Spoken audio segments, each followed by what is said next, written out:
പാകിസ്ഥാൻ കരസേനാ മേധാവി field marshal Asim മുനീറിനെ വധിക്കാൻ ഇസ്രായേലിന്റെ കുപ്രസിദ്ധ ചാരസംഘടനയായ മൊസാദ് പദ്ധതിയിട്ടിരുന്നു എന്ന കടുത്ത ആരോപണമാണ് ഇപ്പോൾ പുറത്തു വന്നിരിക്കുന്നത്. ബ്രസീലിയൻ മാധ്യമപ്രവർത്തകനും ജിയോ പൊളിറ്റിക്കൽ അനലിസ്റ്റുമായ പെപ്പെ എസ്കോബാറാണ് ഈ ഞെട്ടിക്കുന്ന വെളിപ്പെടുത്തൽ നടത്തിയത്.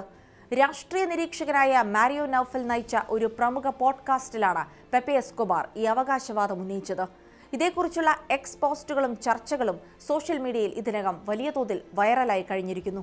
വിശദമായി നോക്കാം. സ്വാഗതം ഇൻഡെപ്തിലേക്ക്.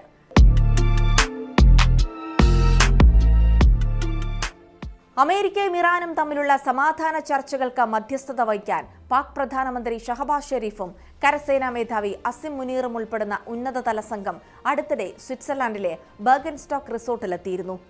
ഈ സ്വിസ് സന്ദർശനത്തിനിടയിൽ അസിം മുനീറിനെയും കൂടെയുള്ള പാക് പ്രതിനിധികളെയും വധിക്കാൻ ഇസ്രായേൽ പ്രധാനമന്ത്രി ബെന്യാമിൻ നെതന്യാഹു നേരിട്ട് മൊസാദിന് ഉത്തരവ് നൽകിയിരുന്നു എന്നാണ് പെപ്പെ എസ്കോബാർ അവകാശപ്പെടുന്നത്. എന്നാൽ ഈ നീക്കം പാകിസ്ഥാൻ മിലിറ്ററി ഇന്റലിജൻസ് മുൻകൂട്ടി ചോർത്തിയെന്നാണ് റിപ്പോർട്ട്. മൊസാദിന്റെ വധശ്രമ പദ്ധതിയെക്കുറിച്ച് പാകിസ്ഥാന് അതീവ വിശ്വസനീയമായ വിവരം ലഭിച്ച ഉടൻ തന്നെ അവർ കൃത്യമായി ഇടപെട്ടു.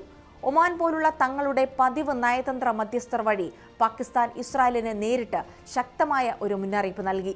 ഞങ്ങളുടെ പ്രതിനിധി സംഘത്തെ നിങ്ങൾ തൊട്ടാൽ ഇസ്രായേലിനെ ഞങ്ങൾ ലോക ഭൂപടത്തിൽ നിന്ന് തന്നെ തുടച്ചു നീക്കും എന്നായിരുന്നു ആ കടുത്ത താക്കീത്. ഇസ്ലാമിക രാജ്യങ്ങളിൽ ആണവായുധമുള്ള ഏകരാജ്യമാണ് പാകിസ്ഥാൻ എന്നത് ഈ മുന്നറിയിപ്പിന് ശക്തി കൂട്ടുന്നു. അമേരിക്കയും ഇറാനും തമ്മിലുള്ള ചർച്ചകളിൽ പാകിസ്ഥാനും ഖത്തറുമാണ് മധ്യസ്ഥത വഹിക്കുന്നത്. എന്നാൽ പശ്ചിമേഷ്യൻ സമാധാന ചർച്ചകളിൽ പാകിസ്ഥാൻ ഇടപെടുന്നതിനോട് ഇസ്രായേലിന് കടുത്ത വിയോജിപ്പുണ്ട്. പാക് പ്രതിരോധ മന്ത്രി ഖ്വാജ ആസിഫ് ഇസ്രായേലിനെ മാനവികതയ്ക്ക് മേലുള്ള ശാപമെന്ന് വിശേഷിപ്പിച്ചതും ഇസ്രായേലിനെ ചൊടിപ്പിച്ചിരുന്നു. ഇത്തരം ഒരു പശ്ചാത്തലത്തിലാണ് ഈ വധശ്രമ ആരോപണം ഉയർന്നു വന്നത്. ഈ വാർത്ത പുറത്തു വന്നതോടെ രാജ്യാന്തര മാധ്യമങ്ങളിൽ ഇത് വലിയ തലക്കെട്ടായി മാറി. ഇപ്പോൾ പുറത്തുവരുന്ന ഏറ്റവും പുതിയ അപ്ഡേറ്റുകൾ പ്രകാരം പാകിസ്ഥാൻ അധികൃതർ ഈ വാർത്ത പൂർണ്ണമായും തള്ളിക്കളഞ്ഞിരിക്കുകയാണ്. യാതൊരു അടിസ്ഥാനവുമില്ലാത്ത വ്യാജക്കഥ മാത്രമാണെന്നാണ് പാകിസ്ഥാൻ വ്യക്തമാക്കുന്നത്.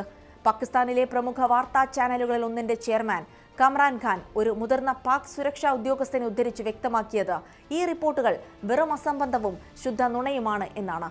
പാക് പ്രധാനമന്ത്രിയുടെയും കരസേനാ മേധാവിയുടെയും സ്വിറ്റ്സർലൻഡ് സന്ദർശനം തികച്ചും ആസൂത്രിതമായും സുരക്ഷിതമായും തന്നെയാണ് നടന്നത്.